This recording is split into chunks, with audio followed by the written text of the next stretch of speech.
Welcome to another episode of Courageous Me. And I'm super excited today because we've got Josey Sensi. Now, Josey is a senior station officer at Fire Rescue, which means she's the boss of the fire trucks at the firefighting station, which is really cool because we've never had a firefighter on, especially a female firefighter, because I don't know any other female firefighters.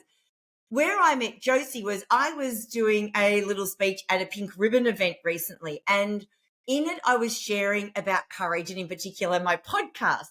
And Josey came over to say hi afterwards, and long story short, convinced her to come on this podcast. So I don't know anything else about Josey other than she's really cool, wears pretty dresses, and is a firefighter. So in a very male world. So I cannot wait to get to know you and learn more. So Josey, before we get into the nitty-gritty of this, what excites you to have a conversation with me today about courage? Firstly, thank you, Kim. That was a beautiful introduction, and I do like a pretty dress every now and then. I think the thing that excites me the most is that to really figure out where I'm courageous. It's not a word I know people may associate it with the industry that I'm in and the job I'm in, but not necessarily a feeling that I have. I don't feel courageous a lot of the time. That's the thing I'm most interested in is finding out where I'm courageous. Oh, I love that because you're so right. The minute you think of firefighters, Mm, I reckon one of the first words, and I wouldn't say I'm alone in this, is courage because yeah, you literally go into situations most other people run away from. yeah. So yeah. So on that note, just tell us a little bit about who you are. Then can you go like I don't care where in your life, but when was a moment you really had to reach in and find some courage?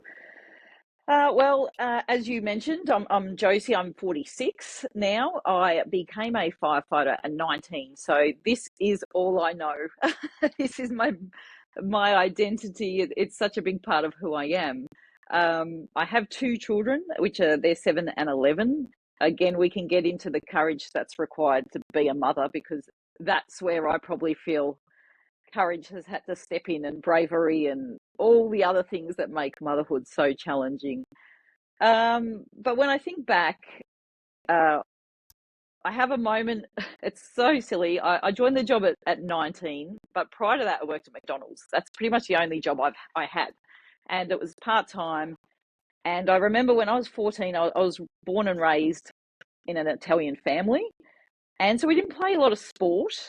We worked. So at 14 and 9 months, Dad said, and he was an amazing man, he said, all right, you're off to work. Where do you want to work? And I go, well, McDonald's. So off I went and got a job there. And I remember my very first shift there, standing at the fries. I was on fries because that's where you start. It's very much like a rank structure in the fire service. You started on fries, and the person training me said, we're going to shout out how many fries we need, like 3 large fries. You have to yell it back so we know you've heard. And I thought, I can't do that. I can't do that. I'm too embarrassed. People are going to hear me. I was 14 or almost 15. And I thought, no, I can't. And he said, if you can't do this, you can't work here. And I remember it so clearly. And so I had to take a deep breath and be brave and be courageous and start shouting out fry orders. So that was just such a vivid moment for me. And I actually think about that in other times that I've had to be courageous, or do things that are hard more so. That's how I would frame it. Do things that are difficult.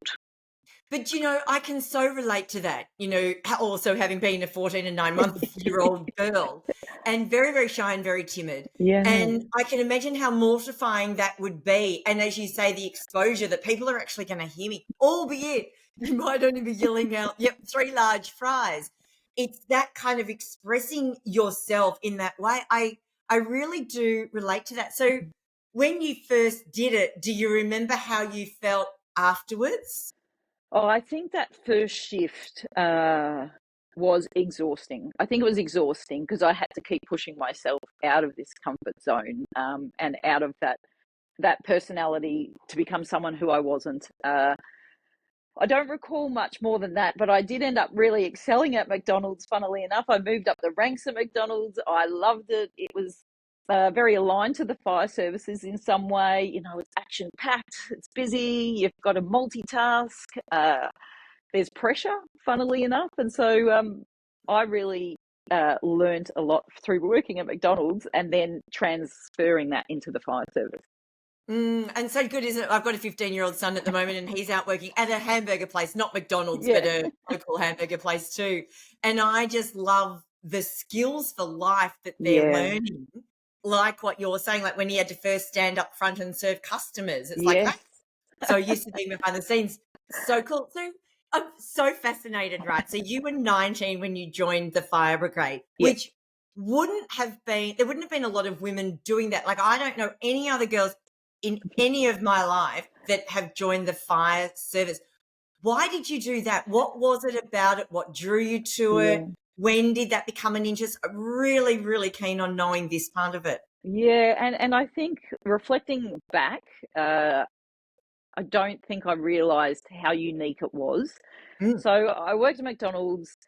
I was sort of not sure. I wasn't particularly academic or good at school. I was very social. I loved to chat. My report cards always read, Josey loves to talk and distracts other students, which funnily enough, my 11-year-old son's report's coming in very similar. You can't be angry at him then, can you? And Never. so I was sort of hadn't found my way, and McDonald's was definitely part of me finding my way. And then when I was 16, we got told you need to do work experience, you need to do work experience somewhere. I had no idea. I was a 16-year-old girl. I liked animals, so I managed to secure a week at the zoo, the Australian Victoria Melbourne Zoo, which was really hard to do. And then for some reason, now this is the bit I don't know, I thought I'll go to a fire station. Now, usually firefighters come from firefighting families, emergency service families. That wasn't the case for me. I had a school teacher dad, a mother who was sort of in admin at universities and councils, no uncles, no aunties. So I don't know why I did that.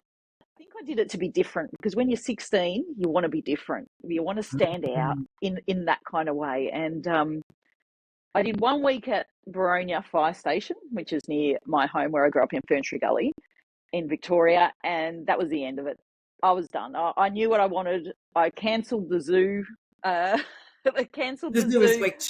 Yep. I cancelled the zoo work experience, which was so hard to get, and I just stayed there for 2 weeks.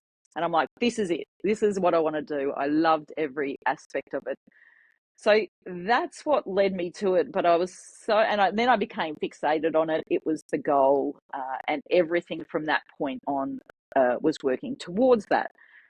I also wasn't, as I said, wasn't apparently doing very well in school. My dad tells me this, and I was going to leave in year 9, and this made me stay because essentially it's best to have year 12 if you, and definitely nowadays it's very important to have year 12.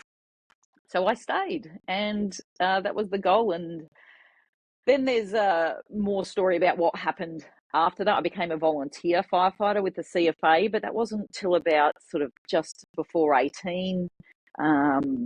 I studied fire technology out of school for that year. That 1 year out of school, I did fire technology, which was like an industry-based course. So it wasn't a firefighting course. It was more sprinklers and design and those kind of things. But it was all that was available at the time. So I did that out of school. And at the same time, I got my truck license on my 19th birthday because you had to have a truck license to apply for the fire services. And and then it was on. I was applying, and Victoria at that time had 2 paid fire services, one being CFA, one being the MFB, Metropolitan Fire Service. Neither at that time were recruiting. There was an 8-year recruitment gap in the agencies in Victoria. So I was, of course, in this gap. So off I go, going, well, it's not going to stop me. Off I go to interstate, and I applied in 5 different fire services in Australia, and I failed. You know, it was tough going, and maybe this is where the courage.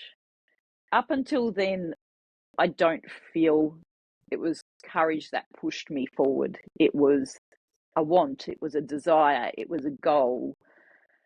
But I think when I started failing at such a young age, and understandably, some I wasn't strong enough, some I wasn't smart enough. The academic tests, the fire service testing is extremely challenging.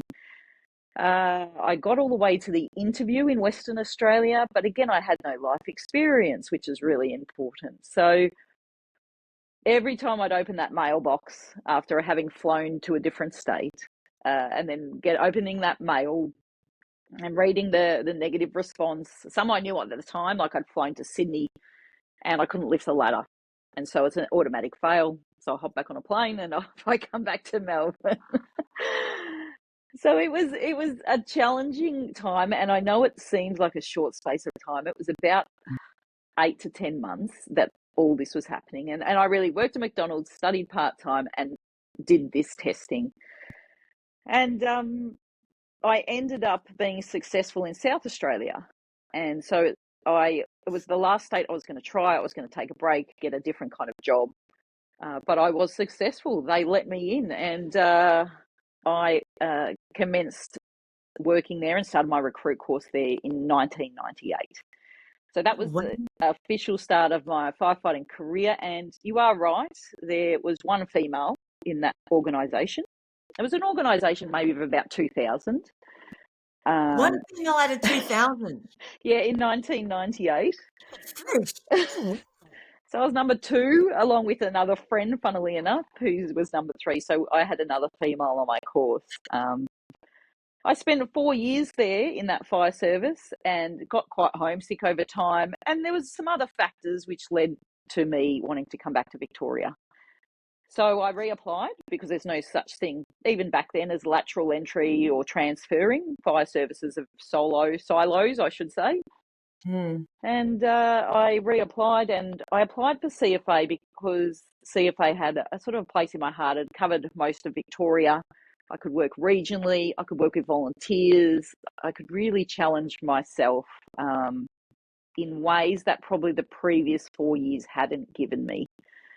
Because I thought, I've moved states for this job, and this job was everything. I've put all my eggs in one basket. I have no idea what I'd do if I wasn't going to be a firefighter. And it probably didn't fulfill me completely in Adelaide for various reasons. Some of it, the design of the organisation. Some of it because I think I put too much emphasis on the job itself. And then, so coming home and coming back to Victoria and working for CFA, which I then did for the next, 19 years, was the best time. Oh, I mean, there's some stories in there, but gee, I had such a good career with CFA. And then about 4 years ago, all the full-time firefighters in Victoria became one organisation. So we're now called Fire Rescue Victoria. So now that's who I work for. Got it. Lots of politics and movement there, but that's the general gist of how I ended up to be where I am now, working out of Dandenong Fire Station. Oh my God, I love it. Okay, I'm just going to go way back. I've got like a million questions to ask you because one, you've got a beautiful story already, and not one that anyone else has got, but one that you did work experience for 1 week. You don't even know why you chose to go to a fire station for work experience, because you'd wanted to get to work with animals. You wanted to get into the zoo. You got into the zoo. So this was like it wasn't even a choice. It was just a thing you needed for a week. What was it in that week, do you think, that made you fall so in love with it and realize this is what I want to do, to the point where you then even cancel your work experience at the zoo? What happened in that week? What lit that, I'm going to say, that fire in your belly? Oh my God. Pardon the pun. What did it for you? What was going on? I think now I know, and I've lived and breathed the job. It was those very things that I love still to this day about this job. It is being part of a team. It is serving the community and helping people. I have such a desire to do that still. And even at McDonald's, I could serve people. I could, help people in a way. So I realise now, looking back, that's what I was seeking. Mm. It was fun. The laughs. A fire station is full of laughs. That is, uh, That's so good to know. oh, it's so much fun. It's hard things. Absolutely, we do very hard things, and that Mm. needs to be balanced by laughs. And I know when I went on maternity leave, if you were to ask me what was the thing I missed the most about being on maternity leave, it was laughing, because it's just such a good environment. Again, not Mm. all the time, but I knew that that one week, the people I worked with, who were obviously all men, they were good people. All I've always said that firefighters, male firefighters, all they want to know is that you're going to give everything a go, you're going to do your best, you're going to work hard. And so that is Oh, what. I've got goosebumps. Oh, I've got serious goosebumps. That is glorious. And they are good men. There's such a lot of, and so right from early, that when I was a 16-year-old girl, and I know some of those men today, and they've followed my career as well, and they Mm. should be proud, because if they hadn't supported me, been there, they stirred me up. There was again, it was a different era, but I'll tell this story anyway. We did a training drill where, like, it was to simulate carrying a casualty on a ladder. So using the ladder off the truck to carry them, and you'd strap them down. And so they said, "You're the casualty. Get on the ladder." So they wrapped me up in a red blanket and then tied it with ropes. There's special rescue knots and things like that. And then carried me out the front of Baronia Fire Station, put me up against the wall and shut the doors, and left me there for all the public to see. And a 16-year-old girl, so embarrassed. And then they took photos standing beside me and things like that. I mean, these were the jokes of past. But even that introduced me to the culture of a fire station. We ate together. We looked after Mm. each other. They said, "You've got to meet Duncan." Oh, Duncan's great. And out the back, there was this pit of water at which we practiced some pumping drills and some firefighting drills with. And they took the lid off and they picked me up and they went to dunk me in it and said, "You've got to meet Duncan, because this is Duncan." To dunk. Duncan. Dunking. Yeah, yeah, Yeah. yeah, yeah. But again, Oh, they didn't dunk me in, but it was, yeah. again, that introduction to the culture. And but again, it was being challenged. Of course, the job itself is immensely challenging. You learn Yes. technical skills, you learn Mm. mathematical skills, chemistry. There's a lot to learn. Building structures. It's so Mm. diverse, and Mm. that was really appealing to me as well. It was something that had to be mastered. So Yeah, that, yeah. yeah, But it's so interesting because you can still get the culture and the fun working at McDonald's, right? yeah, yeah, Let's get serious. So how was it then? You've gone into an all-male environment, and I've known women that have, say, joined the police force and they've not had this experience being, one yeah, woman in a comrade of a lot yep. of men. Especially a 16-year-old girl as well, Mm. who, by the way, when you had to yell out, 3 fries, you were reasonably intimidated to do. But you're now with all of these men, albeit on work experience. How did that feel like? Obviously, they looked after you, but how did it feel being one woman, knowing that, and if you were to look around and get to know the whole firefighting, well, there weren't very many women. Mm. Did that ever cross your mind, or was that kind of not even of any consequence, whatever? Mm. Well, that's an interesting question, and for me, honestly, in that moment, it was not of consequence. I was so, Mm, again, mm. focused on the what did I want, what did I need, how do I get there. But uh, when I was also so young. So when I talk about Yeah. joining the fire service in Adelaide, that was my first real experience long term. This was my workplace. I was working with men. They had to rely on me. They had to trust me and my skills. Do I think back to that era and that time, and they were nice people. Did I do I think that really, in hindsight, they trusted me, they felt they could rely on me? I'm not completely sure. It was a very closed organisation. It had been a very male-dominated organisation, as most fire services were, um, Mm. for decades, for centuries almost. So I was so young, being 20 at that point by the time I got on station, that I think my ignorance, a little bit of youth, meant I didn't see a lot. There was lots that would have Mhm. gone on that I did not see. There was lots of talking, no doubt, about me behind my back, about my skills, my competency, about my strength. The other female, who's a dear friend, she had a different experience, but she was in her 30s. So she was much more aware, and things were Mm. challenging for her. Whereas I go, oh no, it's fine. Look, this is great, this job, and I worked hard and I tried hard, but I just do wonder there would have been lots going on that I wasn't aware of, because no matter What? what, yeah. Yeah. Yeah, no, so I was going to say, what was she sharing that she was experiencing being older that you weren't, that you can remember? Well, it's not that I wasn't experiencing them. I just didn't see it. I didn't see the looks behind my back or the comments. She got blatantly treated poorly and ignored in parts as well, that I probably didn't have. I worked at a major station. She worked at a smaller one. Sometimes Mhm. environments like that, sort of closed shops. Look, over the years, I've had challenging experiences for being female, but the ones I'm more aware of are because I'm older and I can see them. When I first became an officer, which was about 14 years ago now, that was a massive step for me to go from being a firefighter in a crew, having someone above me tell me what to do.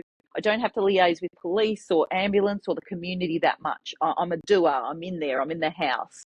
I'm in the car.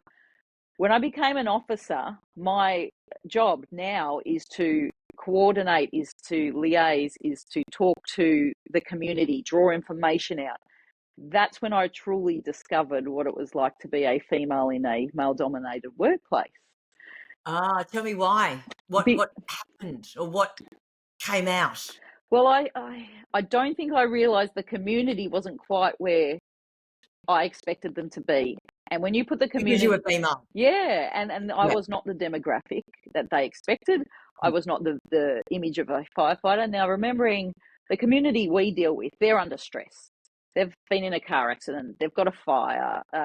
Something's occurred for us to be there. So generally, me communicating with them. So I had to put a heap of strategies in place to ensure I could communicate with the community. So if my leading firefighter, which is the rank below me, was standing in front of me or next to me, they'd naturally talk to him. If I, because I'm not, I mean, I'm average height for a female, but I was younger 15 years ago. If someone older was standing next to me, they'd talk to him. Uh, Older and male. Yeah. Older, male, taller, they were the three things. So I had to put a lot of things in place. I wear my helmet, I wear a tabard. What's the tabard? A tabard, sorry, is a vest that's got a colour on it that shows that I'm in charge. Oh, And okay. Yes, yes. I stand differently. I use I stand up, I take up more space. Yeah. So Yeah, yeah, yeah. these are just little things that I've had to learn over the years. And look, it wasn't just the community, like VicPol, the Mhm. ambulance, again, they naturally talk to someone else. But I've caught myself doing it, so I'm far from throwing stones. Well, it's kind of, if that's all you've known, you behave that way Yes. unless you actually stop and think about it, don't you? So, yeah, Yeah. I mean, absolutely. And it's interesting, though, that you say that as a result, you learned to stand differently, to take up more space, what to wear, always have your helmet on. yeah. Um, that is so interesting in Mm. itself. Did doing those things, do you feel made a difference?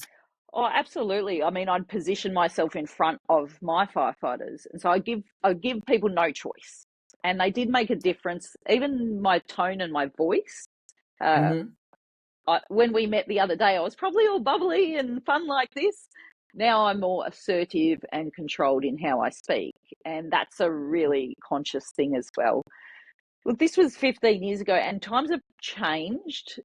We Mm. have moved forward now, and I love it. Sometimes I go into an emergency scene, and we have what's called a IMT, an incident management team, and that will be Mm-hmm. made up from the police on scene, the ambulance on scene, the local representative from the council, and sometimes they're all women, and I just love it. Oh, you're Like, kidding. so the most senior police officer will be female. The most senior Ambo will be female, and then maybe someone from council is female, and then I'm female, and I just go, how cool is this? We've come so far. I mean, Yeah. we're still got a long way to go, but I do love those moments as well. Oh, that's right. Because, 15, 20 years ago, that just would not have happened. No, not at all. No, not at all. And I guess, do they give you training around communication skills? Like, was that something that they actually formally put you through, or did you get skills? Or how did you learn that you had to speak differently, you had to stand differently, you had to have a different presence in order to be respected like some of the guys? Like, did they train you in that? How did that come out?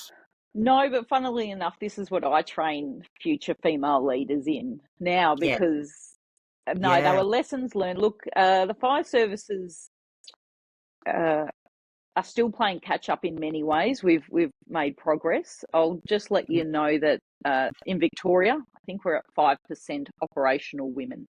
So we're only at 5% in And terms that's of across just Victoria. Victoria full-time firefighters, which there's over 4,000. So Oh, wow. Oh, so fruit. Yeah, not much. So we're still quite low in numbers. There's a lot of quality, not quantity. But I'm quite passionate about female leadership now, because that's what I know. That's what I do. I don't want some of these future women having to learn those lessons. But again, the society's changed, so it's probably their lessons learned are different. But the other thing I was going to mention is I use the word institutionalized a bit strangely, but because I was born and raised in a male dominated workplace, I've had to grow and I've had to learn Mm, too. And I've had to figure out who I am, and that it's okay to be a woman, that it's okay mm. to be different, that it's okay to decision make differently, to process traumatic incidents differently. And these are all lessons along the way. And I've probably been on my own with them, even though I work with amazing men. They don't understand. So reaching out and finding women that I could, network with or be inspired by, that's really only happened in the past 10 years, I'd say. Oh, Josie. Okay, so you said back because you went into firefighting literally straight away, once that passion kicked in, you knew that was your thing. So that's become your identity. Mm. But within the identity of firefighting in the world that you're working in, you've also had to find out who you are as a woman. How did you do that? How did that come about firstly? And when you realize maybe this is the journey you need to go on, how did you go on that journey? What did you do? This is gorgeous. Yeah. That's a good question, and probably the hardest part of what I've been through in terms of this career path. The first 10, 12, 15 years of my career, let's say 10 years in particular, as a female, I conformed. I kept my mouth shut. So I did what I was told. That is what was expected of firefighters, junior firefighters, but also I didn't know any different, because I didn't know who I was. I didn't have women to model myself on. So I just mimicked the men. And so when we go to a rescue and we cut someone out of a car, and I remember the first time I did that, and that's quite a technical skill I was on a truck that specifically does that role, cuts people out of cars. So I remember coming back and being so pumped and going, we did a great job. Like, let's talk about it. Let's debrief. We are talking in the early 2000s as well, where mental health debriefing wasn't as prominent as it is now. But I remember looking around to all the men going, oh, I want to talk. I want to feel. I want to, and them going, no, we just have a cup of tea. Yep, good job. Yep, bit of a nod, bit of a shake, and have a cup of tea. And that was their version. And I think in that moment I realised I'm different. I'm female. I process this differently. Yep. And that was the start of. It took a long time, but to accept that was okay, and then find ways through it. So over the years, look, I think the big catalyst for me figuring out who I was as a woman was having kids. Up until then, I relied on my skills, I relied on my determination, my commitment to the job. I want to be the best I can be. I trained people, I ran recruit courses, I did all sorts of things for CFA, and I loved them, but I was within the same lane as everyone else. But then I had kids, and that threw me. That threw me big time.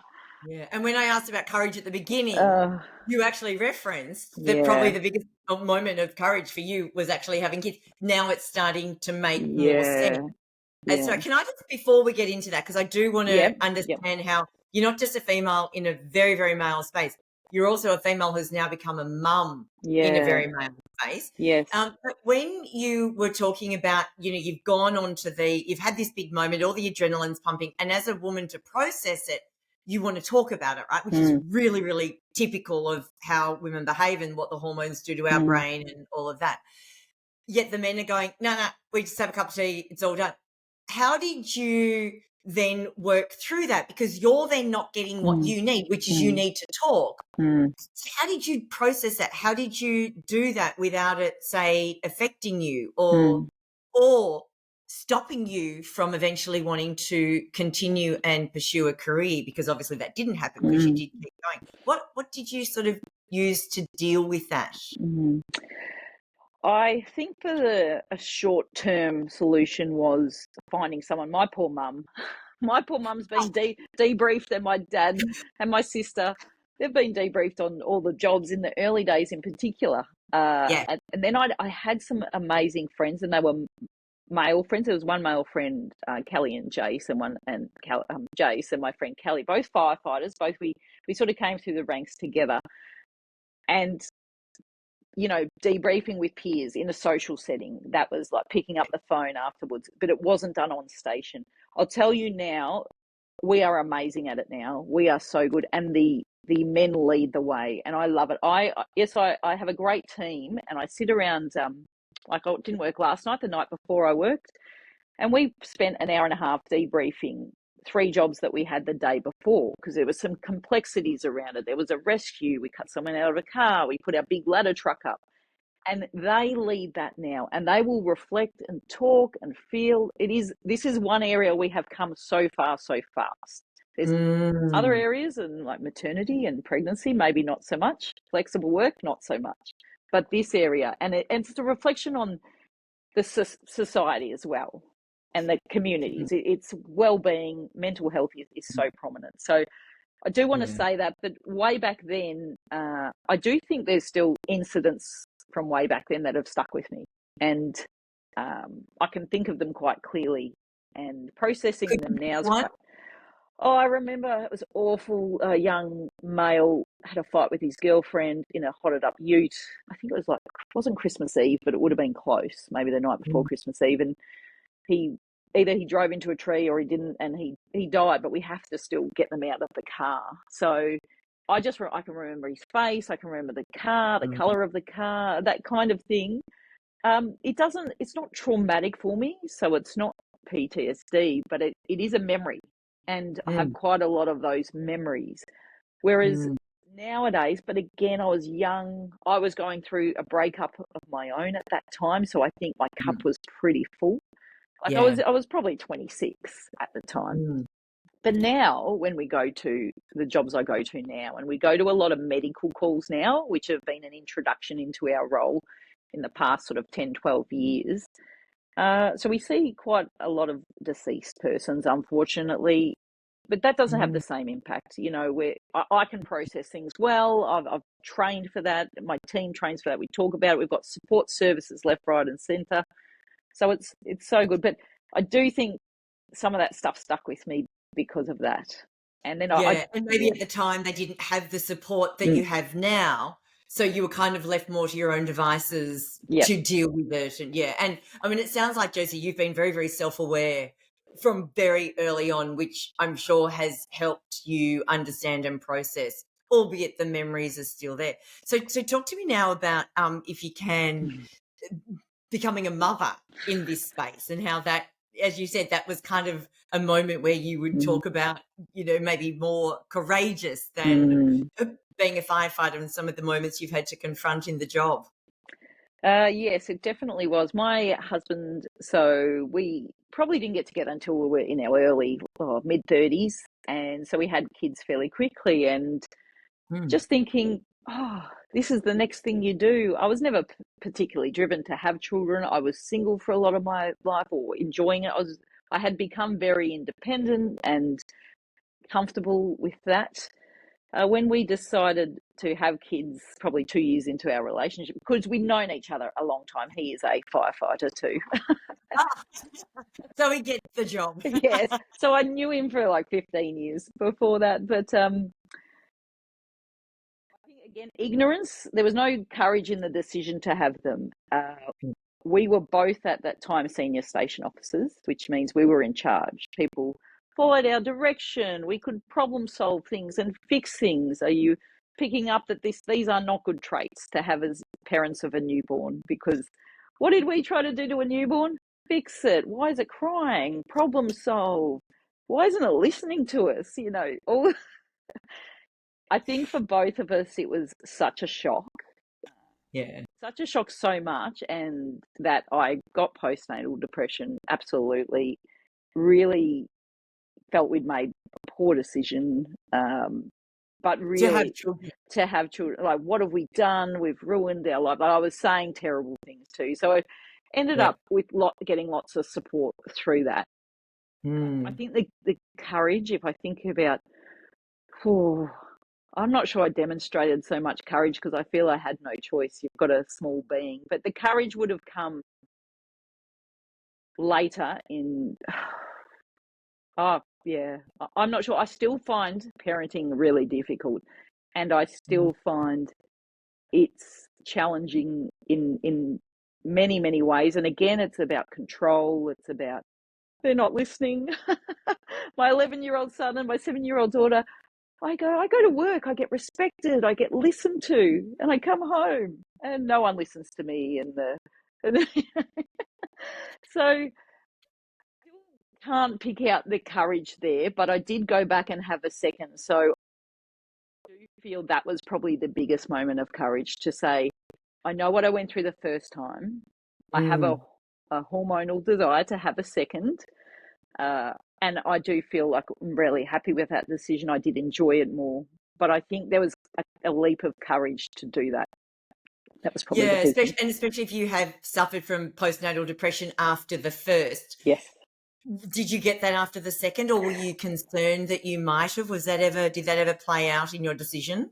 Oh, absolutely it was. And I'm quite happy and open, because medication is something that I'm all for. I think if you get to a point where you can't control the chemicals in your brain, you need some help to do that. So I went on to medication straight after she was born. And that was because straight away I stopped sleeping. I went into panic mode.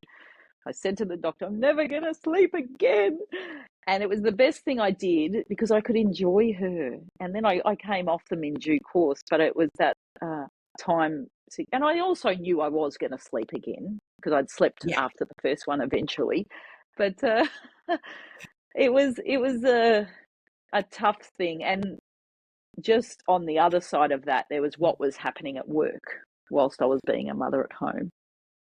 Well, that was actually going to be my next question, that, how did you integrate now being a new mum with work? When did you go back? How did you feel going back? How were you received? Because you're already in a minority group by being female, but you're now a mum and your world has changed, whereas theirs hasn't. How did that all sort of play out? Yeah, I think there was a lot of growth for me during this period. After my first child and having the experience I did, I felt like that year off, my world had fallen away. I talked about identity, and look, I've had some support in understanding my feelings through that period, and it really did. It felt like the rug was ripped out from under me, because who I wasn't there anymore. I was a firefighter. This is my identity. It's what I'm good at.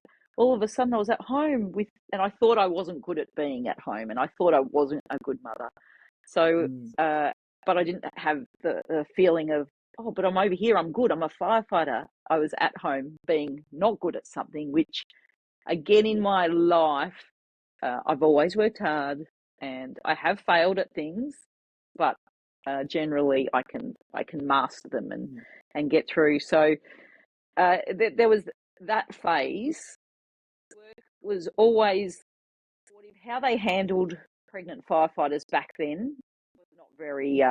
There was no clarity around it. Hadn't really happened often. Again, everything was done with the best of intentions.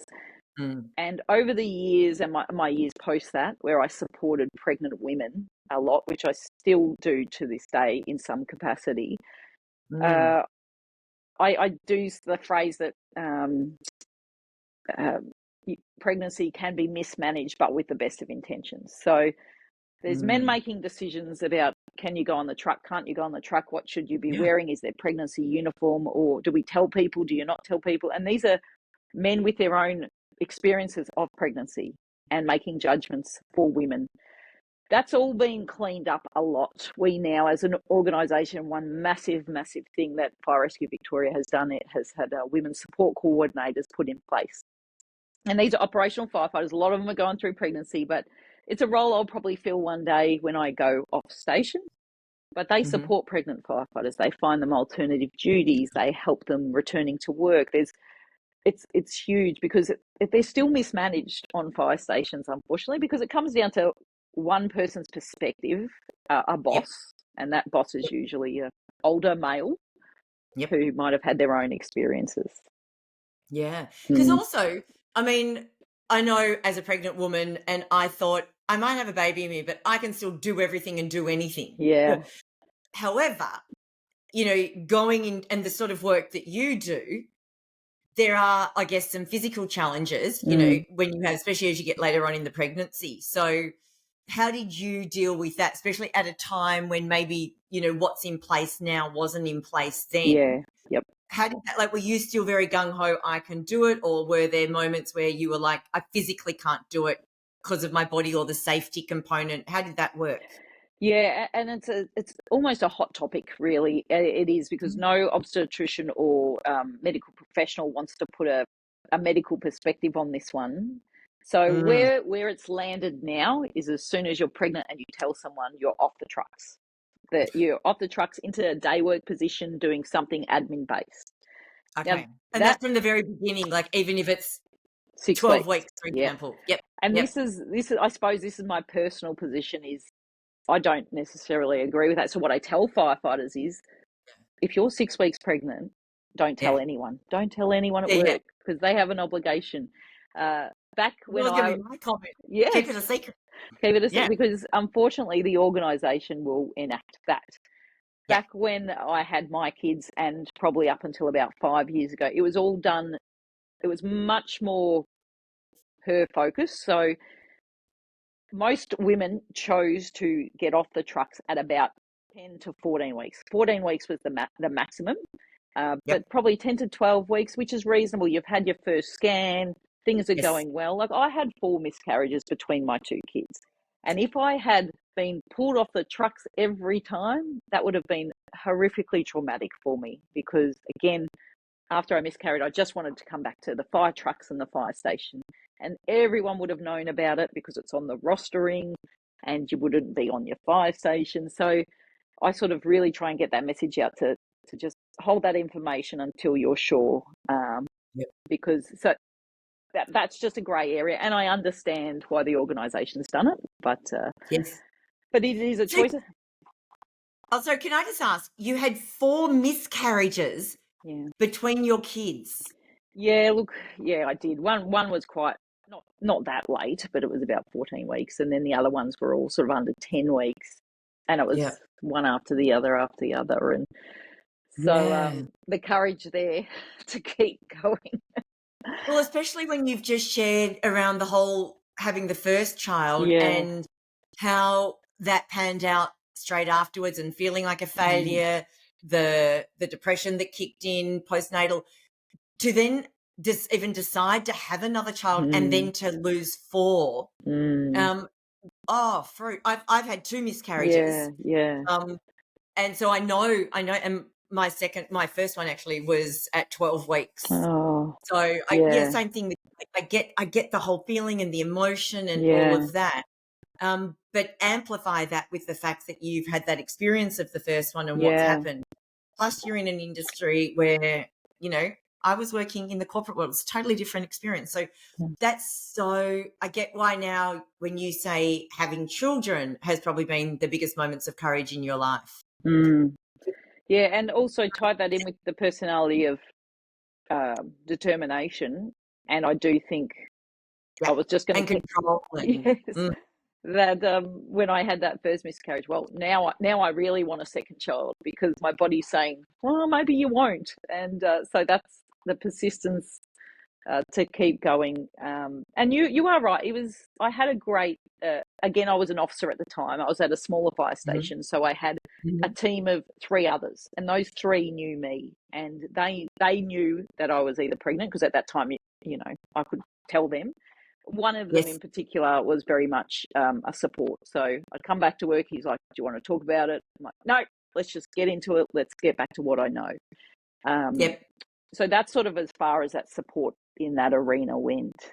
But I suppose miscarriage can be, for me, it was, I wanted it in-house. It was my experience. I wanted to move on from it, especially the first one was much more challenging and traumatic, but then after that it was, and then I started becoming, oh, whatever, I'll get pregnant again, you know, because I was getting pregnant so quickly, but they just weren't holding.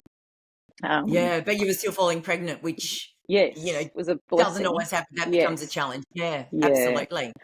And going through something that other male firefighters don't go through, right? Yeah, no. Even if they choose to, they're in a different body. So, and during that time, I know firsthand, you know, the emotion that goes through you because of the hormones that are going through you that, you know, plus you've got, you know, the whole having the baby thing again and everything going on.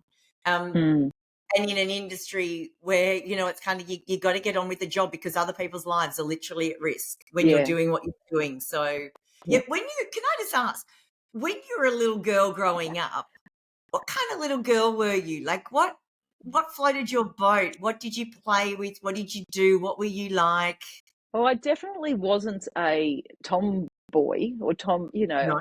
I was definitely a cubby house, a tea party with my teddy bears, a trampoline jumping. Oh, and again, I don't know because we didn't play sport. It's funny. I'm quite sporty and I'm quite active and I love having a go and I'm, you know, into everything physical now. So I wonder where I could have gone. But I definitely wasn't. But again, that was one reason why I think I've been successful in this career is because for the first 10 years where things could have been harder, I was quite ignorant to a lot of it. I think a lot of it just went over my head, and people who had an issue with me, if they weren't directly telling me they had issue, I didn't see it. I just focused on the job and got it done. And I had enough good people around me that they're the only voices I heard.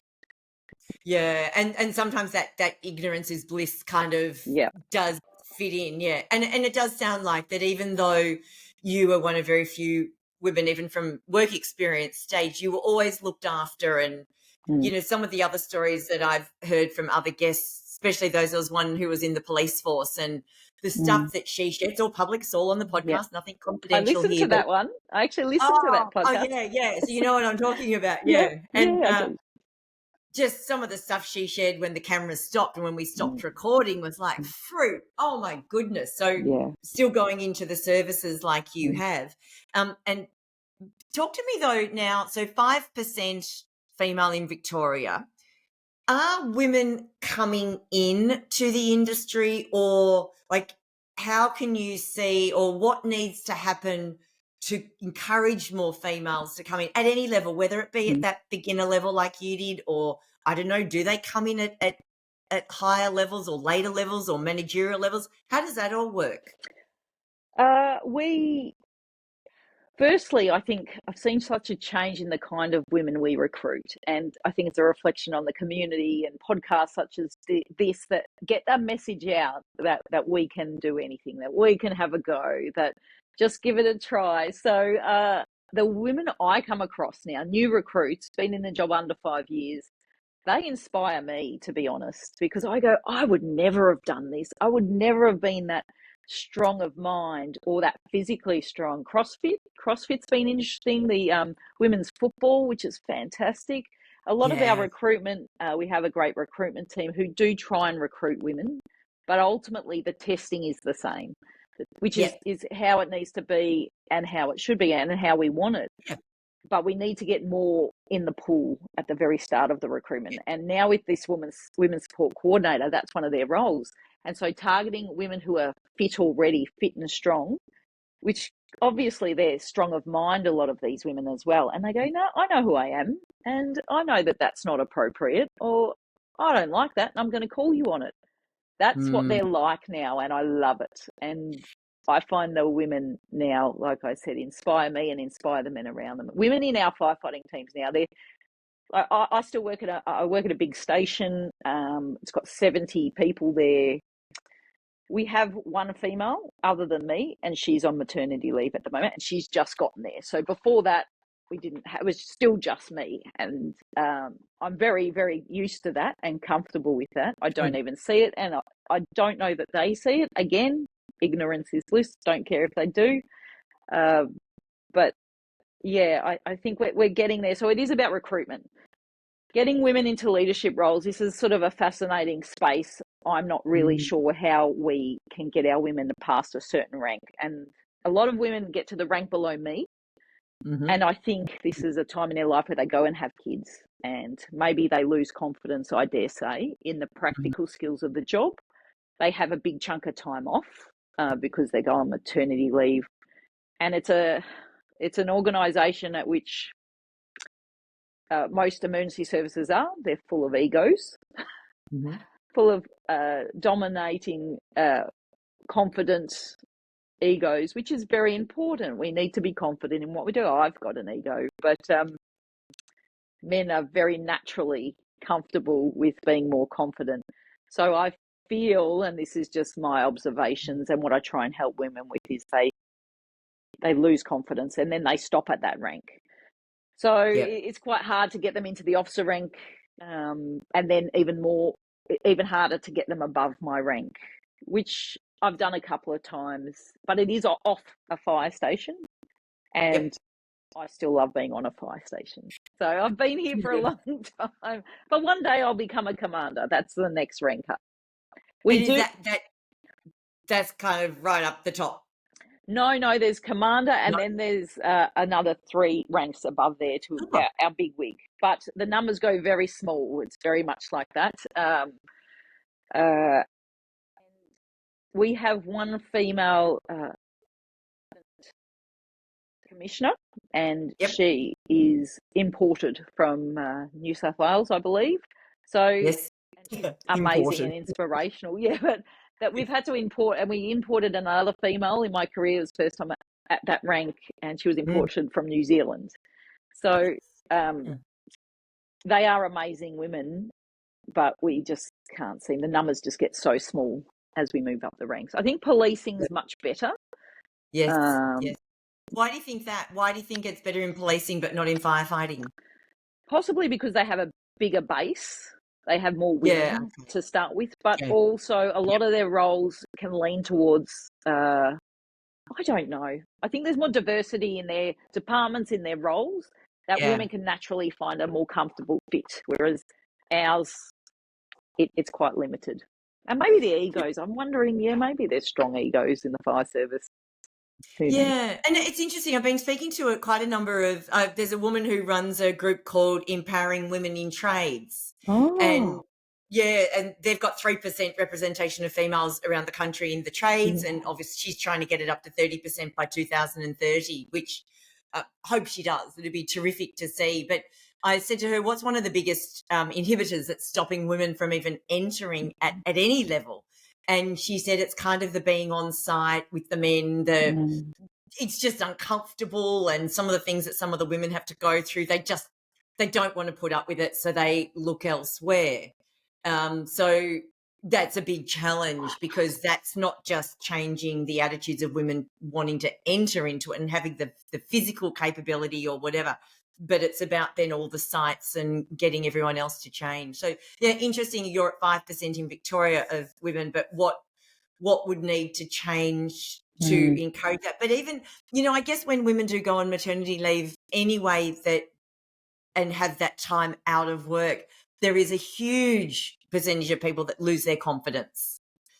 So it's no surprise to hear that translates, but to see that then you're not getting them in and up and above. Yeah. I'm looking at you and it's absolutely, you're glowing with excitement talking about a job or a career you've been in for 19 years. So, there's obviously the rewards there, but just not enough other women experience it. So on that note, Josey, what's the next thing you've got to really reach in and find some courage for? Well, I think I've finally got the kids to an age where I can look inwards again and I can say, where am I headed and what am I doing? And so, funnily enough, this year I've started studying, it's formally starting next year, but through FRV, Fire Rescue Victoria, I've applied for a course a number of times. And this time Yeah. I was pretty strong with them. I said, if you want me to be a female leader higher than this rank, you need to give me some more skills. I joined this industry at 19. I've never been to university. We do internal studies and learnings, but I've always felt such a fear, a challenge. I don't know. I don't know how to study and learn in that academic world. So I think they said, all right, we'll pay for this particular course. So it's a graduate certificate that'll happen next year. But I just did like a bridging course this month. And after the first session, I was like, oh, what am I doing? I'm so out of my depth. I don't know what I'm doing. What am I doing? Because the cohort's much more senior. They're fire agencies and police agencies from around Australia and New Zealand, and they're quite senior. So I'm definitely a smaller fish in this pond, and I'm not used to being such a small fish. On a fire station, I'm a bigger fish, and I'm confident. But this one is definitely, I feel like I'm being courageous in this one, and I'm loving it. I have to say, it's exciting. It's a feeling I haven't felt for so long. To do, Oh, it's really I good. love this. So what is it, a certificate in what? A graduate certificate in applied management, but it's in policing essentially. So it's in emergency services. Yep. Yeah. But Yeah. there's something, I always talk about when's the last time you did something for the first time, Yeah. because that kind of growth that you get, the challenge that you get, albeit you've gone from being, the big fish to being the small fish, but there's also something glorious about being that small fish and learning and Yeah. starting again. And for those that like growing, if you don't like growth, then forget it. Well, you've gone through it, but you obviously sound like you do. Oh, Oh, I love that. And I love, though, that after the first session, you're already going, what am I oh, doing? I had to ring up a couple of people and go, you need to talk me back from the ledge. I'm I'm gonna quit. And it was so silly, but I just needed to become comfortable with that. And Yeah. now I'm embracing it. But I still don't know what next year will look like when we get into the full blown study. I'm worried about the balance, the juggle, my abilities, my contributions, because it's a lot of group work. But it is what it is. I'll do my best. I'll try hard, and like I said, give 100%, work hard. That's all I I was can going to do. say, I don't think just a little bit of a challenge like this is ever going to stop you. I think that you're certainly, put the challenge in front of you and you're one mighty fine woman to go after it. Thank you. So if there are any women wanting to inquire about a career in the fire services, what should they do or where should they go? Oh, look, I think Fire Rescue Victoria websites in recruitment is a great place to start. But in saying that, I am happy if they reach out to you. I'm very happy to one-on-one help them, but knock on the door of a fire station, ring a fire station up in your local area, a Fire Rescue Victoria fire station, because they're the paid ones, and if you're looking for a career. But if you're in another state, the very same thing. Find the paid fire service, find a firefighter and talk to them, because this job isn't for everyone, and it's definitely not for every female. That is why the recruitment pool is small, and it is intimidating, and you have to be comfortable with not only the emergency service and the response stuff, but the being in a team that is predominantly men. And that's why I suppose sports teams and Yeah. CrossFits but the demographic we have of recruits now is so diverse. I love it. You know, I asked a female firefighter, what did you used to do? And she said, I was a hairdresser, and I loved it because I thought, how cool, a hairdresser's found her way here. Oh, Yeah, that was so cool. And athletes, you know, and fit people, but that's only because they've got a base level of fitness. yeah. Because ultimately it's a physical job, and that Yeah. intimidates women. So it's about Yeah. really understanding the job, getting online, talking to a firefighter, saying, Mm. fit for me. Almost every firefighter will say it's the best job in the world. It's a bit of a catch cry. It's the best job in the world, and Yeah. it's got security. Yeah. I will say it hasn't been the most flexible in terms of Mm-hmm. my parenting and combining parenting. I've had to work really hard with that. I'm trying to change things. Some agencies across Australia are better, but because it's only a small percentage of women, there's not a lot of voice. Yeah, so Yeah. that's an area we still need to work on. Yeah. And it sounds like you're a big advocate for doing that and getting out there and making those changes. So this can be, as rewarding for so many other women as it has been for you. So, Absolutely. oh, Josey, I literally could keep talking to you. I'm so fascinated by all you've done, by all you're doing, and the stories of courage that have come out right through. And I'm sure there's plenty more in there. And we didn't even talk, other than one example, about the courage on the job, facing some of, the environments that you've got to go into, no matter how tough or how horrendous, you've still got to go in there because people's lives are at risk. True. Absolutely tremendous. I've loved hearing even the small amount that we've heard today. So thank you for being a part of the podcast. No worries. Thank you for having me, Kim.